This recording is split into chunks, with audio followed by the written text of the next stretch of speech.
Hi, నా పేరు జస్వంత్. మాది మార్టిన్ వన్ నర్సంపేట, శ్రీకాకుళం జిల్లా. సో మేము సోలార్ ప్యానెల్ వేసి ఇప్పుడు సుమారు 6 months అవుతుంది. సో ఇప్పుడు మాకు కరెంట్ బిల్ అనేది బాగా తగ్గింది అనమాట. ఇంతకుముందు మాకు 500 kV 600 kV వచ్చేది. ఇది వేయడం వల్ల ఇంచుమించు మాకు 300 to 350 kV వరకు మాకు బిల్ అనేది తగ్గింది అనమాట. సో ఇది ఎందుకు వేయించామంటే మనకి ఏంటంటే కరెంట్ యూసేజ్ తగ్గుతుంది, సోలార్ ఇది వాడుతున్నాం కాబట్టి సోలార్ ఎనర్జీ మనం ఎంకరేజ్ చేయాలి కాబట్టి సో దీన్ని మనం వేసానమాట. ఇంచుమించు ఇప్పుడు నేను ఇది 2 lakhsకి నేను తీసుకున్నాను.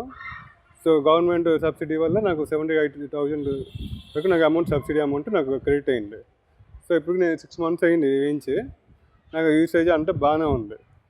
నేనైతే బాగా సాటిస్ఫై అయ్యాను. మనం ఇది ఎక్కడ తీసుకున్నామంటే శ్రీకాకుళం సోలార్ మోడీ వాళ్ళ దగ్గర తీసుకున్నాం. సో వాళ్ళ మెయింటెనెన్స్ కానీ వాళ్ళ సర్వీస్ కానీ ఏదైనా బాగానే ఉంటుంది. మనకు ఫోన్ చేస్తే ఎప్పుడైనా మనకు అవైలబుల్గానే ఉంటున్నారు. వాళ్ళ సర్వీస్ అయితే చాలా బాగుంది. So genuine service. వాళ్ళు ఇప్పటికి వచ్చి 15 years వీళ్ళ ఉన్న అనుభవంలో ఉన్నారు వీళ్ళు. సో అందుకే మేము వీళ్ళకి ట్రస్ట్ చేసి వీళ్ళు తీసుకున్నాం.